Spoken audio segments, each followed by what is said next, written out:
Okay, it's Eldon back here with Crazy Dad Garage. We're ready to dive into the Camaro today.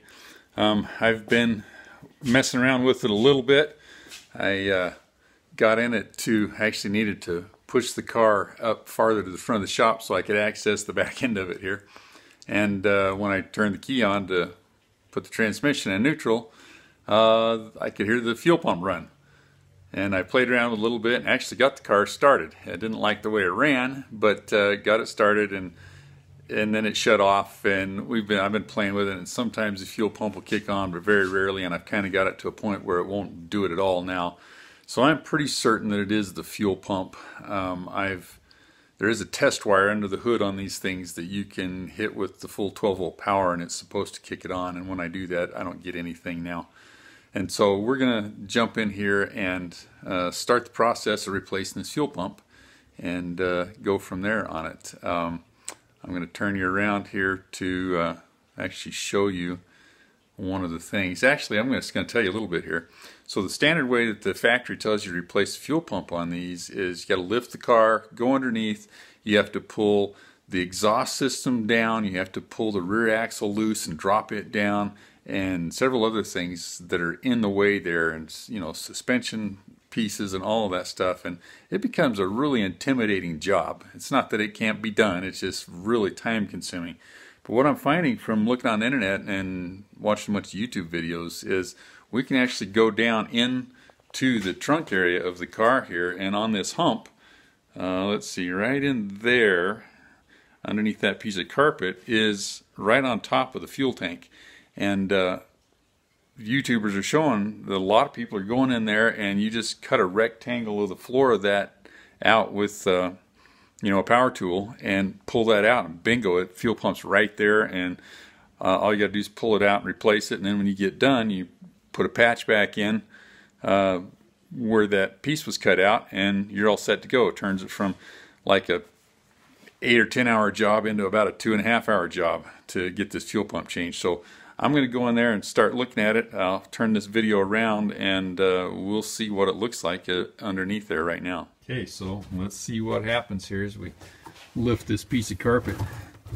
Looks like nobody's gotten to it yet. So what we'll have to do is we'll pull that carpet back. I'll lean the seat forward. There's a sound deadener pad under here, and I'll have to work it loose and then get under there, and we'll lay it out, and I'll probably show you how I'll lay it out with a marker, and then I'll cut it and some different things like that to show you how this process progresses. But that's where we're going to start here. So, okay, here we are at the next step in this process. As I went through the wrecking yards the other day, and almost every one of these things that I encountered, somebody had already made this modification to it, either at home to replace the fuel pumps or to get one out in the wrecking yard so they could buy it. But it's really quite a simple deal. So you'll see what I've got laid out here. So I'm right behind the back seat again. I flipped the carpet up, that sound deadener mat pulled right up out of there, and I'm going to show you what I think is probably the best way after watching several videos on this thing. So you can see what I've got, that rectangle I've got marked out there in marker. That's kind of where you need to go to get it. You need as much room as you can get, but you don't, I really don't like the idea of cutting into these strengthening recesses here and down here. And I don't like the idea of going over there, which you don't have to. So the sending unit sits right here, and it's got a bunch of fuel lines that go over in this way, and then the wiring goes down there and connects. And so some of the guys found that there's two connectors on the fuel lines that are right below this area right here, and a lot of the guys were cutting this extra chunk out that I've got marked there just to make it easier to get to those. But I'm not going to do that. I'm going to stay on the inside of this strengthening line here, because I've got some needle nose pliers. I can reach in there and pull those loose pretty easily. I've got a series of black dots along here. Those are spot welds where they've welded a reinforcement piece that's vertical right there. And so you really don't want to cut any closer to that, or you get into the strength of the car and doing that. But we're going to take this out, and I'm going to cut it so it's careful. I'll show you how to replace it. And most of the guys were, screwing something back in or building a bigger plate. But I think what I'm going to do is I've got some tape that they use in ductwork in houses, and I'm going to tape the thing in place. And since there's really not a lot of stuff to get set on this panel, I'm going to lay another piece of metal, just lay it in here, and to, you know, kind of help take any load that might get thrown on there if a package gets put there. And then I'm going to call that good, and I think we'll be just fine for a crazy dad low buck fun car. Okay, there we go. That was really slick. It only took me about 2 minutes to get that panel out of there. And now I've got great access to this fuel pump.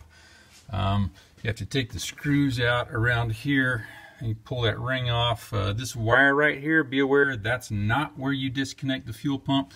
You have to follow this loom right there all the way down, and right on this panel behind the back seat of the car underneath, you can access that, and there's a plug there. You unplug it and thread it back up here and you're all set.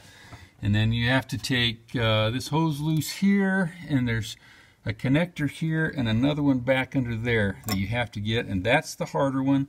It's like I said, I'll show you the tool that I use to get it out of there. Real slick, and you got to disconnect this hose right here too.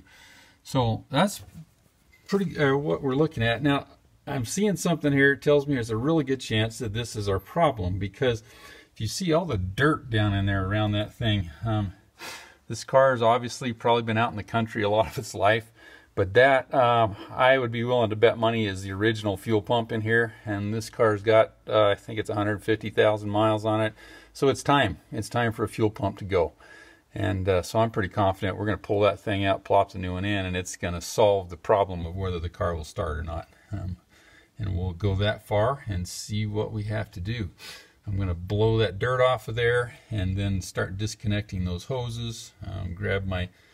I've got a long, narrow pair of needle nose pliers that will go in there, and they have a bend on them like that, so that I can get on both sides of those that hose clip and loosen it up and then pull that out. And those are available at Harbor Freight, as are these amazing cutoff wheels that I use on my grinder here. In all my car fabrication work, I've gotten to the point where I almost don't use a torch for anything.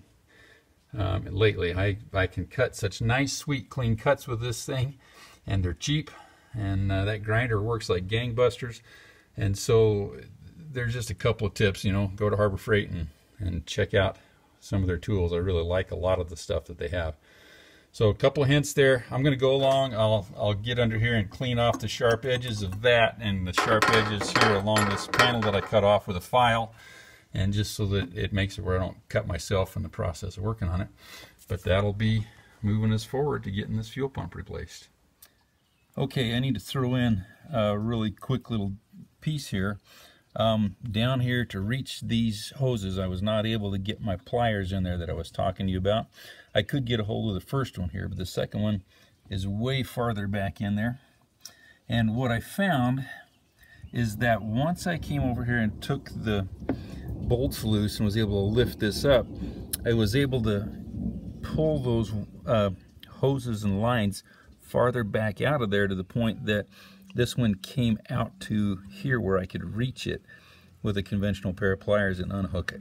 So just a little FYI there that'll make things easier to go. Okay, this was a pretty straightforward thing to get that out of there. You kind of had to wiggle it around a little bit to remove it, but here I have the new pump replaced on this assembly, and there's the old pump laying there. We really, you had to detach this part from the bracket, which was really a simple thing by unclipping two clips down here at the bottom. And you had to pull one of the hoses off, and you're not going to see very good here, sorry. But one of the hoses had to be pulled off, and the other one is a vent hose that goes up there. It just had to be pulled out. And then there's, you see the little blue clip and the black thing there. That is the main pressure feed line. This white line goes up through there, and you remove it just like we did the other two up there. Pinch the sides and it pulls off. Had to unplug a wire clip right down in there, which was a really simple thing to do. and plug it back in. And so now we're ready to go back into the hole with this thing. It was really quite simple. Cutting this access hole in the top has made this an ultra simple job for me, and I'm grateful I found those videos. So I'm going to proceed to stick this thing back down in the tank. You just have to be careful. Don't kink anything or knock wires loose or anything like that. Especially don't cause sparks. You know, that's kind of common sense stuff, but who knows? So here we go. We're going to put her back in, and then we'll show you what it looks like when we got her back in there. Okay, there she is, folks. We got her all back in place there, and all the hoses hooked up. I got the wire run down, and we'll crawl underneath here and I'll show you where the wire plugs and unplugs. Right up there you have that plug with the blue connectors on it. There's a plug on top and one on the bottom, and the one that goes to the fuel pump is the bottom one. So you pull the little blue retainer pin out, and the clip slid right out of mine, and it just drops down from above, and there it is. Honestly, folks, this has been one of the simplest fuel pumps I've ever done once I cut that access hole. And I just shudder to think what it would take to have done it the way the factory says, by going up from beneath. And you know, since this is a cheap $300 car and we're not doing a restoration on it, I don't really care what that, you know, whether we have that hole there or not. And it's something that's, you know, fixable if it ever needed to be, but it's there, and it gives us the access to the thing if we ever have to do another fuel pump on it. So I'm going to let the car back down here. Here we go. We're going to get back in the car and just listen for that thing to come on, see what happens. And naturally, I took the keys out of it. There they are. Okay. So when you first turn this thing on, you want to hear a buzzing sound. Aha, I've got that. And I found that anytime I do something like this, it usually helps to cycle the thing a couple of times to make sure we've got pressure up there.